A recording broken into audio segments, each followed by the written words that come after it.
everyone. So today in this video I am going to start a new topic, that is organometallic compounds. Now organometallic compounds is a very vast topic. So what I have thought is I'll do organometallic compounds in parts so that it will be useful for those who are preparing for IIT JAM, also for NET or GATE examination. So organometallic compounds or OMC, it's a very important topic in CSIR-NET exam, and most of the questions on inorganic chemistries are generally 4 marks or 2 mark question are focused on this topic. So without delaying, let me start. So the first part of the video would be a very basic introduction, wherein I'll talk before directly jumping into the 18 electron rule or anything else. I'll start with the most basic topics of OMC, that is how to find out hapticity, how to find out electron contribution, etc., so that those who are preparing for JAM exam can also be benefited from it, and the foundation for NET exam in OMC becomes much stronger. Okay, so basically organometallic compounds are compounds wherein you have a bond between a carbon and a metal. Now this is not a universal definition, however. Now the reason being, a carbon metal bond cannot always be classified as organometallic. Now there are certain criteria for that. Now the bond that is formed needs to be a covalent bond. Either it could be a regular covalent bond or it could be a coordinate covalent bond. Okay, that doesn't matter. So it could be a regular covalent or a coordinate covalent bond. Then only you can call that compound as a OMC. For example, if you consider this compound sodium cyanide, okay, NaCN. Now wherein you have a ionic bond between sodium and carbon, wherein sodium exists in +1 oxidation state and the cyanide exists in -1 oxidation state. Now here there is no direct covalent linkage between sodium and carbon, therefore such compounds cannot be called as OMC. So this is not an organometallic compound. So organometallic compounds are metal carbon bond, as it is directly indicative. But then there are certain criteria. For example, these inorganic cyanides. So now any inorganic cyanide is not organometallic. Okay. And similarly, you also have compounds like carbides. Now you have calcium carbide, beryllium carbide, etc. Wherein those compounds also these also have ionic bond between the metal and carbon, thereby they are not organometallic. So the first and foremost criteria is that carbon metal bond, yet the carbon metal bond should be either a covalent bond or a coordinate covalent bond. Now what are the examples of OMC? Now say for example you have N-butyl lithium, and the most famous example is the Grignard reagent, which is RMgX, right? So now if you say N-butyl lithium, wherein you have, okay, you have 4 carbons, that is butyl along with lithium. Now here you have a direct covalent bond between carbon and lithium, thereby you can call it as a OMC. Now RMgX is, R is alkyl group bonded with magnesium, and then you have a halide. Again you have a direct metal carbon bond which is a covalent bond, thereby you can call it as a OMC. So basically organometallic compounds are these only, wherein you have a metal carbon bond. Okay, I hope that is clear.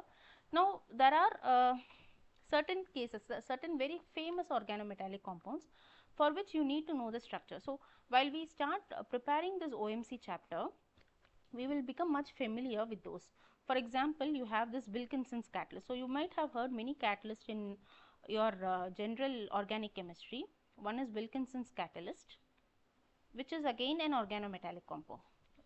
Now which is rhodium catalyst? So rhodium triphenyl phosphine fluoride, RPPH3 tri-Cl. Okay, so which is Wilkinson's catalyst. So such organometallic compounds also exist, and also in JAM or CSIR-NET exam they might also ask you who is the father of OMC. That is, the first organometallic compound which was found by Edward Frankland. Okay, so Edward Frankland, he prepared this compound Et2Zn, that is zinc bonded with ethyl, so C2H5. So basically he prepared the first main group element organometallic compound. So here transition metal organometallic compound, that is ZnC2H5. Okay, so these are some of the things that you also need to remember. Now we'll go into classification of organometallic compounds. Okay, now how are the organometallic compounds classified? So basically you can classify the organometallic compounds into 3 categories, right? There are 3 categories of classification. classification of OMC. So the first one is, the first category is main group OMC, that is the metal. So since you have metals in main group elements, you have transition metal elements, you have F block elements, etc. So based on the type of metal which is forming a bond with carbon, we classify them into three types. One is main group OMC, the second is transition metal OMC,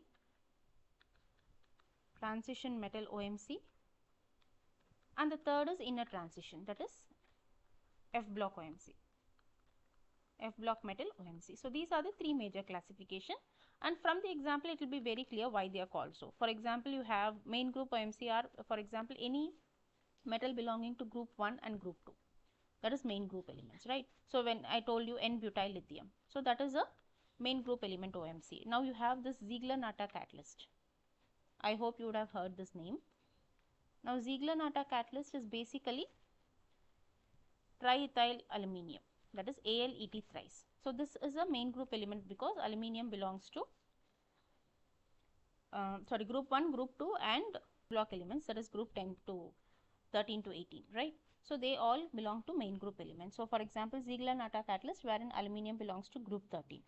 And similarly, you also have this example called as cacodyl oxide, that is CaCODyl, cacodyl oxide, wherein you have arsenic. So the structure is something like this, arsenic bonded to oxygen arsenic, and you have dimethyl. So wherein arsenic belongs to group 15. So these are some of the main group elements. Now transition metal elements, and also you have this RMGX, which also comes under, that is Grignard reagent, also comes under main group OMC. Now transition metal OMC, you have also, there will be a question, which is the first transition metal OMC that was prepared. Okay, so the first transition metal OMC that was prepared was Zeiss salt. Zeiss salt. Now this has a structure wherein you have a platinum. This is a very famous salt, and there are many questions asked based on this structure. So it is platinum Cl3 C2H4 minus. So this is a salt which contains a negative charge. Okay, it's not a neutral salt. So platinum Cl3 C2H4 minus, that is basically this would be a square planar structure with platinum in +2 oxidation state. Okay, so it will be looking something like this. So platinum, you have Cl3, and here this C2H4, it is pi bonded with platinum. So this is basically a coordinate bond wherein the pi electrons are donated to platinum. So thereby we put it like this. Okay, you must be aware of these kind of structures wherein we call the hapticity, which we are going to learn later. Hapticity for this is going to be 2. Okay, so this is how the structure would look like. And also you have R2CuCli. Okay, so now this is wherein you have copper bonded with alkyl group. Okay, so that is why it is coming under transition metal. Now F block elements, you have certain uranosine, which is a famous example for F block element transition metal catalyst, wherein you have a 8-membered ring. Okay, and then uranium bonded between 2 8-membered rings. Sorry.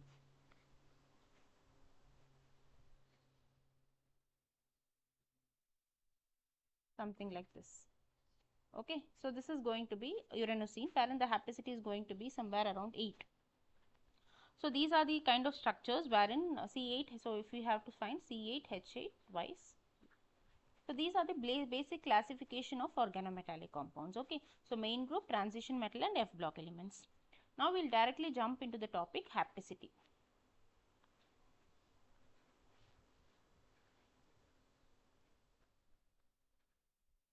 Now hapticity is basically the number of donor atoms of a ligand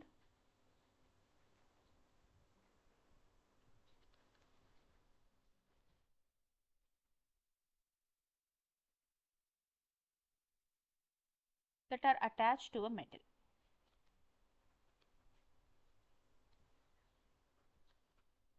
Now a ligand can have n number of donor atoms. It is capable of donating from n number of sites. Okay, but actually how many donor atoms of the ligand are attached to that metal? that is denoted by hapticity. Now it is actually denoted by the symbol eta power x, where this x denotes the number of atoms of ligand that is attached. Okay, hapticity is denoted by this. X is the number of donor atoms. Okay, number of donor atoms that are getting attached. Now I'll give you a simple example.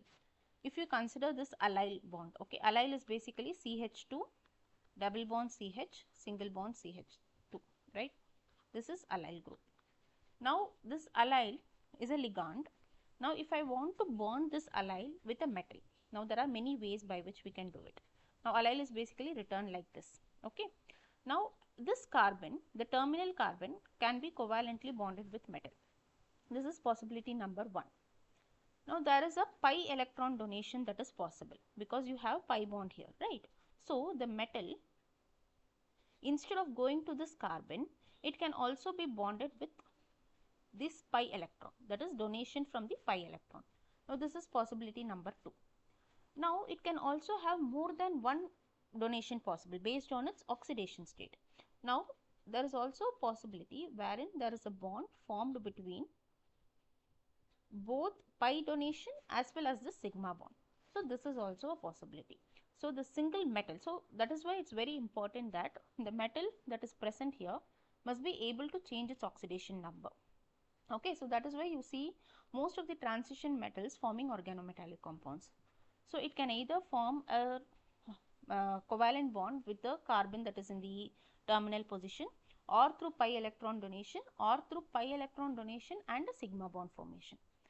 Now what happens to the hapticity? Now here here in this compound there are totally 1, 2, 3. Okay, and pi electron also donates the pi atom also donates the electron, right? That is pi electrons are also donated.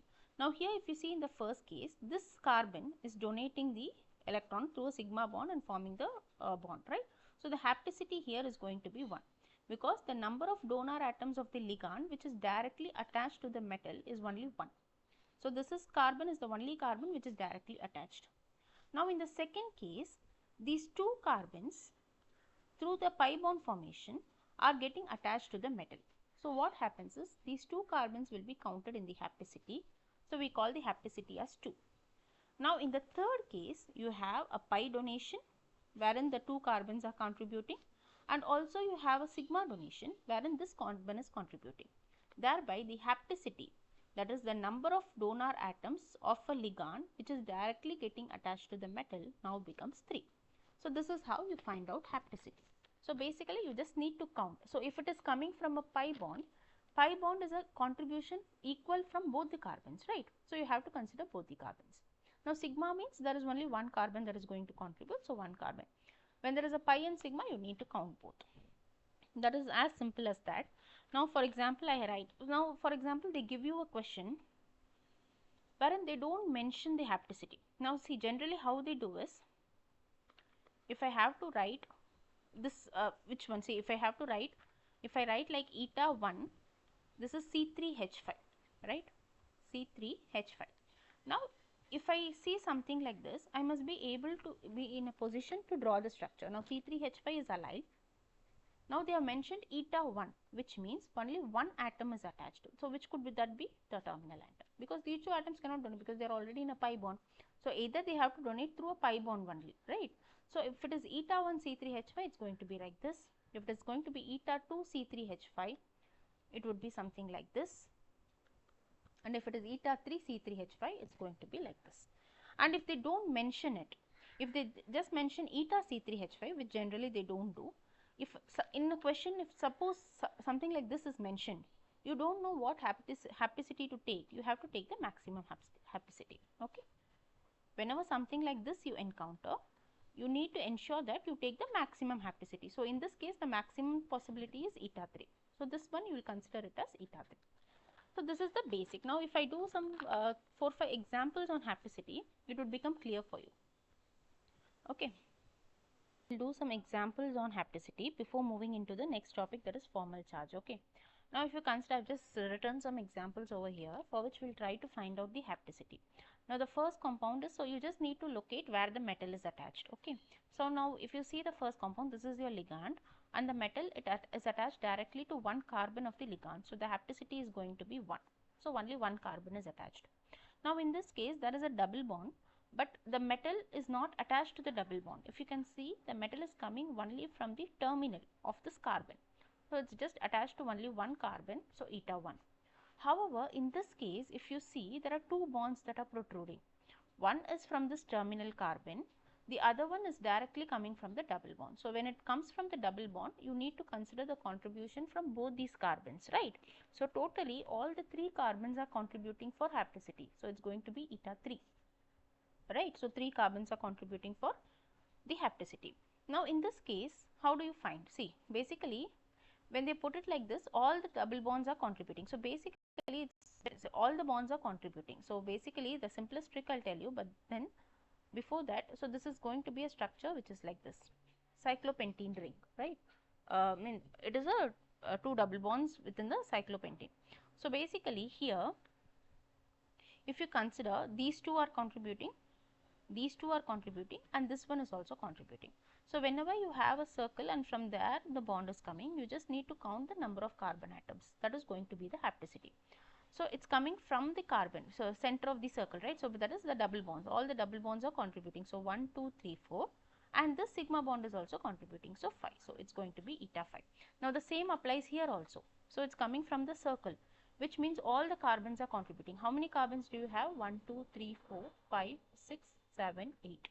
So it's going to be eta 8. You don't have to draw it elaborately and then find out. You can simply find it out like this.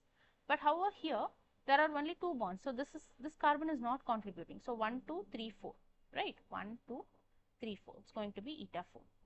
Now here if you see, again these two are not contributing. These 2 double bonds are only contributing. So how many carbons are there? 4 carbons. So eta 4. Here this benzene ring alone is contributing. So how many carbons? 6 carbons. So it's going to be eta 6. So this is the basis of hapticity. Okay. Now the next topic that we are going to move into is formal charge. So once you know how to determine the hapticity, you must also be in a position to identify the formal charge. Basically, once we know the formal charge, from there we can also find out the oxidation number. Okay, so both are interconnected topics, oxidation number and formal charge in an OMC. Now the basic formula for oxidation number is the total overall charge on the molecule, which is equal to the charge of the metal plus the charge of the ligand. Now this is the simple formula. Now for example, if you have a compound wherein, so we can write it as C is equal to M plus L. Okay. Now say I have a compound wherein I have tungsten attached with CH3 6 times. I need to find out the oxidation number of tungsten. Okay, I need to find out the oxidation number of tungsten. Okay.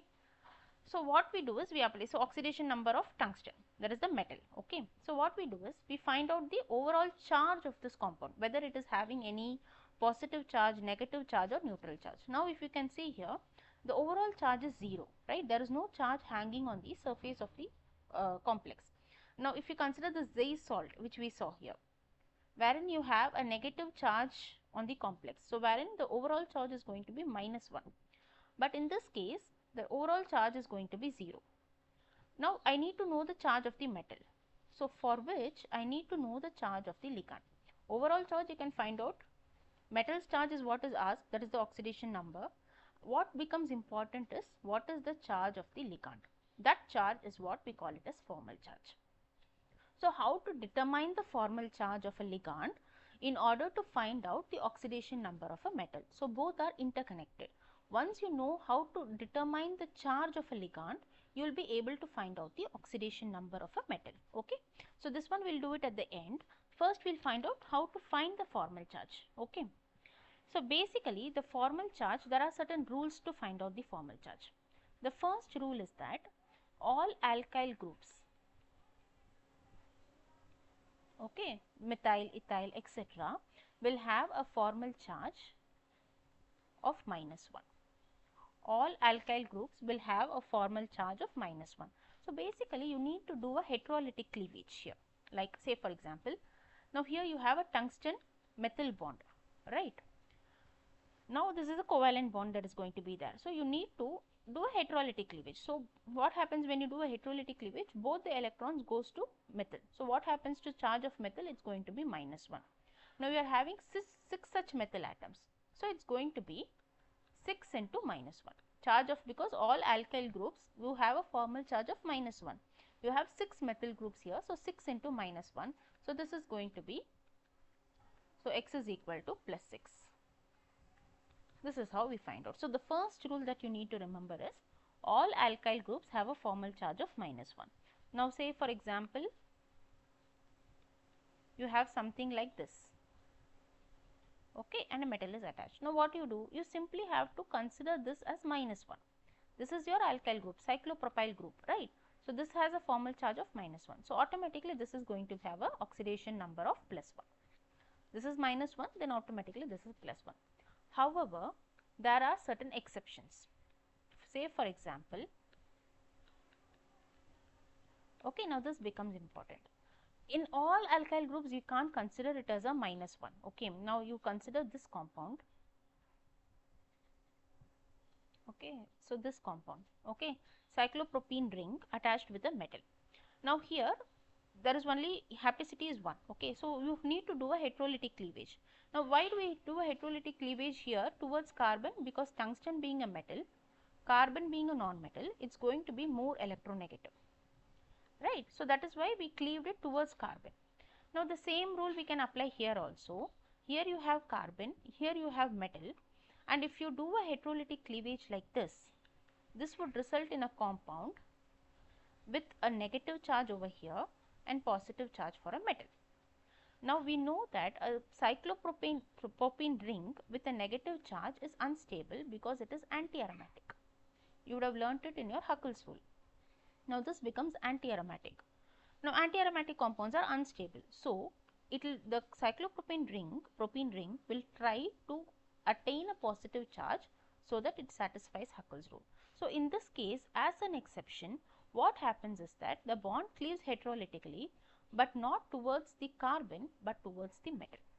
So then a metal gets the negative charge and the cyclopropene ring gets a positive charge, so that it becomes aromatic and it thus becomes stable. So this is a kind of exception. So wherever you have a double bond in an OMC, you need to be careful while calculating the formal charge. You need to check whether the compound gains aromaticity when it has a positive or a negative charge. So whichever case is favorable, that case would be the apt one. Okay, so that is the exception. Remaining the same rule applies everywhere. Now say for example,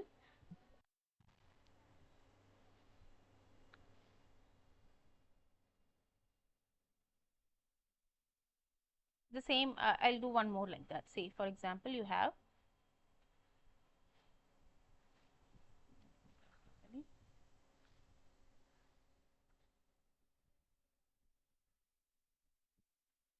okay, so you have a compound like this. Okay, again it's very clear, right? So now if I have to find out what would be the charge of the metal, what would be the charge of the ring. Now if you break the ring, now if you can see here, there are 6 pi electrons, right? So 6 pi electrons means if it gets a positive charge here and a negative charge goes to the metal, this is going to be more stable. Positive charge, this is going to be more stable with a positive charge because it becomes aromatic. So in this case also, the ring would prefer to have a positive charge while the metal would get a negative charge. So this is how you need to find out. Now the next example that I will do, wherein we can find the formal charges. So you don't have any aromaticity over here. Simply you need to find the positive charge. So what you will do? You will consider this as X. So do a heterolytic cleavage here and here. Now why do I cleave it towards carbon? Because carbon is more electronegative. There is no rule of aromaticity. So this is going to get a -1. This is going to get a -1. So iron is going to get a +2 oxidation state. So this is how we find out the formal charge. So the first rule is all alkyl groups will have a formal charge of -1. Exception is whenever you have an aromaticity condition. Okay. The second rule is all neutral ligands would have a formal charge of 0. All neutral ligands would have a formal charge of 0. So, as I told you, the organometallic compounds can be formed either through a covalent bond or through a coordinate covalent bond, wherein lone pair of electrons can donate, right. Say for example, you have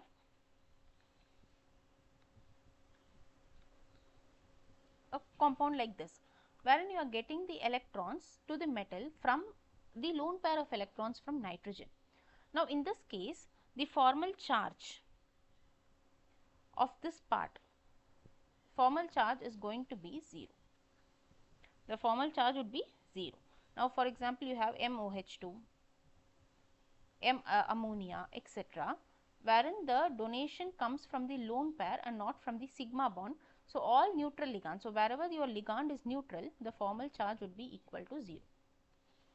Okay, so this is the second rule that you need to remember. So, neutral ligands examples are ammonia is a neutral ligand, water is a neutral ligand, then you have phosphine, triphenyl phosphine, wherein you have the lone pair donation from the phosphorus. So, that is a neutral ligand. Carbonyl is a neutral ligand, and also when you have a pi electron donation, say for example, you have a donation like this, wherein the electron are coming from the pi electron, pi bond, right. Then in that case also the formal charge of the ligand is going to be 0. So, in all these cases the formal charge of the ligand would be 0. So, there are two criteria only. If it is a covalent bond, normal covalent sigma bond, you need to do a heterolytic cleavage and find out the formal charge. Now, the exception is the aromatic anti-aromatic. Now, if it is a pi electron donation or a lone pair donation, in those cases you consider the formal charge of the ligand as equal to 0. That is all. Okay, so, this is the most simple rule to find out the hapticity as well as formal charge of the ligand. Now, I will do some examples on formal charge, so that this becomes more clear. So, now if you consider the following examples, wherein we need to find out the hapticity and formal charge of the ligand in the following cases. Okay. So, hapticity is very easy. So, you just need to find out how many ligand atoms are the metal attached to. So, here in this case it is going to only attached with only one carbon atom. So, hapticity is 1. Here in this case the metal is attached with 1 carbon, 2, 3. All 3 carbons are attached. So, hapticity is 3. Now, in this case the metal is attached with 2 carbons. So, the hapticity is going to be 2. Okay. Now, in this case the metal is not attached with any carbon. So, what we do is, in this case we do not say it is, so this basically these two I took for a different example. Okay, this is not a carbon bond, but still, okay, we are not finding the hapticity here, we just for the formal charge sake I have taken this. So, in these cases hapticity is 1, 3 and 2. Now, coming to the formal charge, so what I told you, if it is a sigma bond, you just do a heterolytic cleavage. So, the heterolytic cleavage here there is no concept of aromaticity. So, carbon is more electronegative, so the bond would cleave this side. So, the carbon is going to get a formal charge of -1. So, the ligand's formal charge is going to be -1. Now, in this case there are two things, one is the sigma bond, another is a pi bond.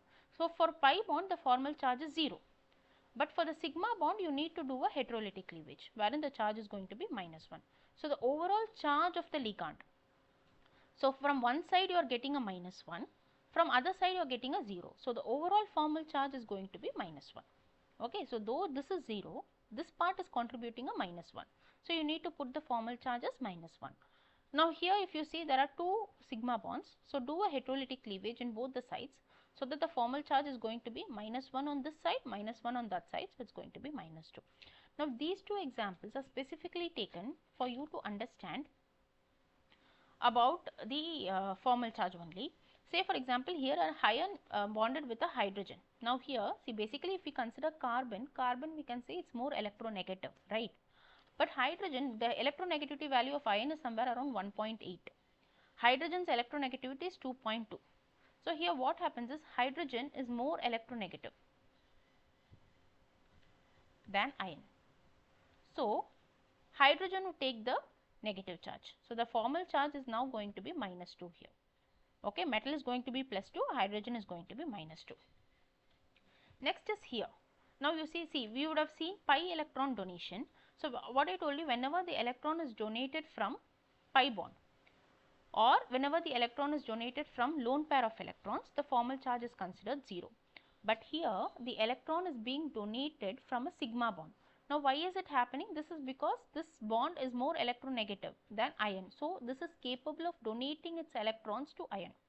Now since hydrogen is more electronegative than iron, hydrogen can donate its sigma bond to iron. Now in such cases also the formal charge is equal to 0. So this is also a possibility. So whenever electron donation is coming from pi bond, lone pair or sigma bond, such as this case, in those cases the formal charge is considered to be equal to 0. Okay. So I hope this is clear, and also you must be able to know the donor ability. Though sigma bond donation is not a very famous one, lone pair donation, then pi electron donation, then comes the sigma bond donation. But still, whenever there is a sigma bond donation, the formal charge is 0. So the next topic in the next part of the video, I will be talking about the electron contribution and 18 electron rule.